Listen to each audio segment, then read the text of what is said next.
As a strong supporter of Kenya Kwanza government and actually being one of the people who are campaigning for William Samoei Ruto to become the president and Kenya Kwanza to win the government, I do not agree with the ruling by Senator Moses Wetangula, or rather Speaker Moses Wetangula, and the conclusion that Kenya Kwanza has the majority in parliament.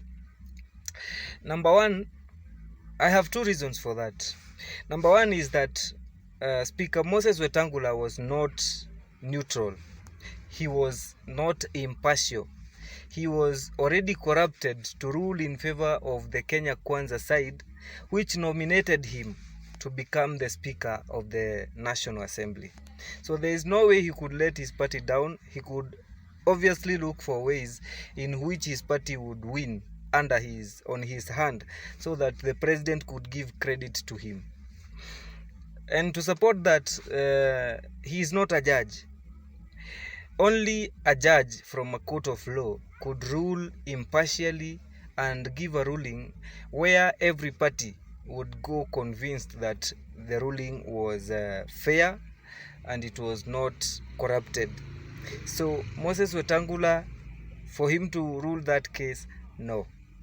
Number two, Kenya Kwanza does not have majority in parliament, and for them to have the majority, then it depended on how the approach that the speaker was to use, or the person who was to listen to that case would use to decide who has the majority. If you recognize Kenya Kwanza as a coalition and Azimio as the other coalition in the parliament, it is obvious that Azimio has the majority. The only condition in which the Azimio could lose is if we went to the individual, if we considered the individual parties, say UDA comparing with ODM, or UDA comparing with Jubilee, or Jubilee comparing with ODM. For that situation, UDA could go with the majority. But as a coalition, it is not a matter of discussion. Azimio had the majority.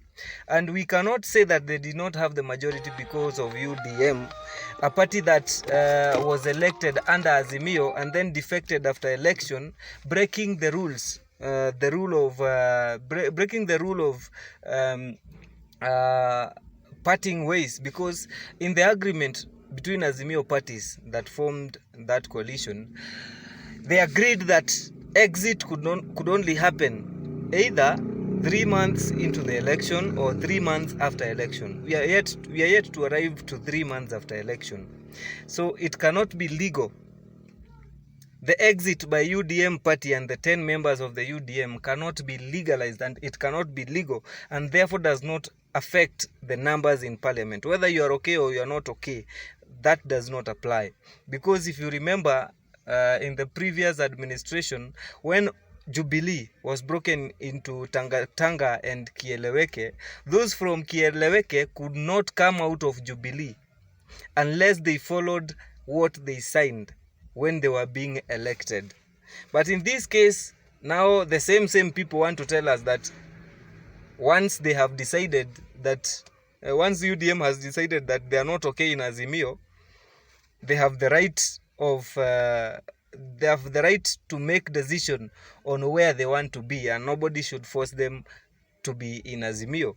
But the law, which is very supreme, the constitution, which everyone saw in Article 3, that everyone has an obligation to protect the constitution, the same constitution that the speaker swore to protect is the same constitution they are breaking.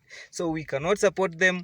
I, as a supporter of Kenya Kwanza, does not believe, and I do not believe, that we, the Kenya Kwanza, have the majority in parliament. It is obvious that we don't have the required numbers to hold the National Assembly majority leadership. So I think that's a position that it's important to note, and it's important that each and every one of us understand that not always that we have to agree with those who we support politically. We are also human beings. We do think. We are not cows. So please, Azimio has the majority, and not the Kenya Kwanza. But if we decide to go on with Kenya Kwanza, then we have a very bad future. We have a very sad future, because we will be dictated on what will happen when, without even considering what the law requires about it. Anyway, that's my opinion, and my name is Kim, and this is Kim Explains. If you are here for the first time, kindly subscribe. As long as you have watched until the end, it means you enjoy the show. So kindly hit that subscribe button, and please at least share to your friends. If you're not going to share, kindly hit that share button and copy the link. It will help. Thank you. Have a nice time. Bye.